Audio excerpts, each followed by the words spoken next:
A Guerra dos 30 Anos, que assolou a Europa de 1618 a 1648, foi um dos conflitos mais devastadores e complexos da história do continente europeu, deixando um legado de destruição e mudanças políticas profundas. Inicialmente, este conflito começou como uma disputa religiosa entre católicos e protestantes dentro do Sacro Império Romano-Germânico, mas rapidamente escalou, transformando-se em uma luta generalizada pelo poder político e pela hegemonia na Europa. Muitas das principais nações europeias da época, como a França, a Suécia, a Espanha e a Dinamarca, foram arrastadas para a guerra, cada uma buscando expandir seus próprios interesses territoriais, econômicos e políticos, tornando o conflito verdadeiramente pan-europeu.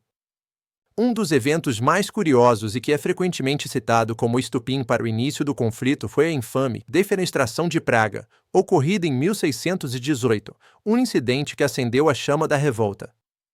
Nesse incidente dramático, nobres protestantes, em um ato de desafio e fúria, jogaram dois representantes católicos do imperador Fernando II e seu secretário pessoal por uma janela do Castelo de Praga, um evento que chocou a Europa. Milagrosamente, os três homens sobreviveram à queda, caindo em um monte de esterco, o que foi interpretado por cada lado do conflito como um sinal divino claro e inequívoco a seu favor, reforçando suas convicções. Outro fato marcante e de grande impacto na condução da guerra foi o uso extensivo e generalizado de mercenários por praticamente todos os lados envolvidos no conflito, uma prática comum na época.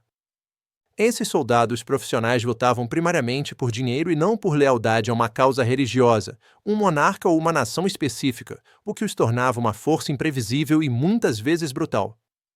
Estima-se que uma proporção impressionante, até 80% dos exércitos envolvidos na Guerra dos 30 Anos, eram compostos por mercenários, evidenciando a dependência das potências europeias desses combatentes. A presença massiva e a natureza descompromissada dos mercenários contribuíram significativamente para a brutalidade do conflito e para sua prolongada duração, exacerbando o sofrimento das populações civis. Sem uma lealdade nacional ou ideológica, esses mercenários frequentemente saqueavam e pilhavam cidades e vilarejos, independentemente de serem aliados ou inimigos, espalhando o terror e a destruição por onde passavam. O impacto devastador da guerra na população europeia foi imenso e sem precedentes, resultando em uma das maiores catástrofes demográficas da história do continente. Algumas regiões do Sacro Império Romano-Germânico, o epicentro do conflito, perderam até 75% de sua população total devido à combinação letal de combates, fome generalizada e surtos de doenças epidêmicas. A população total do Império pode ter diminuído em 1/3, caindo de aproximadamente 20 milhões para cerca de 13 milhões de habitantes, uma perda demográfica catastrófica que levou décadas para ser recuperada. Cidades inteiras foram arrasadas, campos agrícolas foram destruídos e o comércio estagnou, levando a uma crise econômica generalizada e a um colapso social em muitas partes da Europa. A guerra também foi um período de intensa inovação militar, testemunhando o surgimento e a consolidação de novas táticas militares e o aprimoramento de tecnologias bélicas. O uso de mosquetes e artilharia se tornou mais sofisticado e difundido, mudando fundamentalmente a natureza dos combates e a forma como as batalhas eram travadas.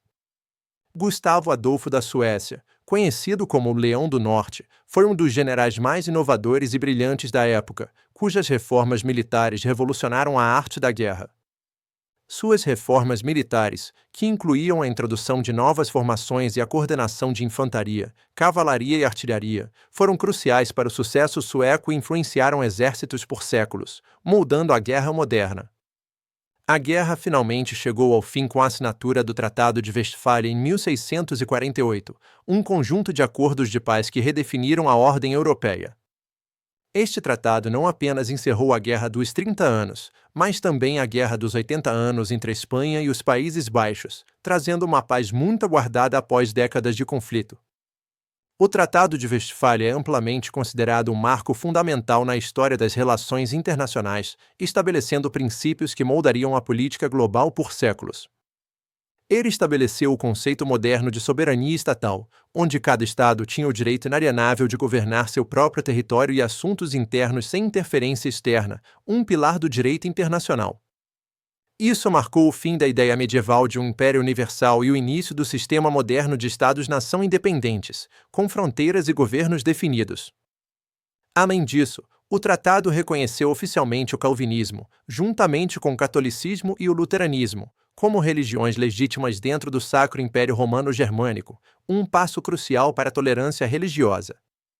Essa medida ajudou a reduzir significativamente as tensões religiosas que haviam alimentado grande parte do conflito, promovendo uma coexistência mais pacífica entre as diferentes denominações. A Guerra dos 30 Anos e o Tratado de Westfália remodelaram a paisagem política, religiosa e social da Europa para sempre, estabelecendo as bases para o continente moderno. Suas lições sobre os perigos da intolerância religiosa e política e a importância vital da diplomacia e da negociação continuam relevantes e ressoam até os dias de hoje. Este período complexo e sangrento da história nos lembra vividamente como os conflitos podem ter consequências profundas, duradouras e muitas vezes imprevisíveis para as sociedades envolvidas. A Guerra dos 30 Anos permanece um testemunho sombrio, mas importante, da resiliência humana diante da adversidade e da busca incessante pela paz e pela ordem em um mundo em constante mudança.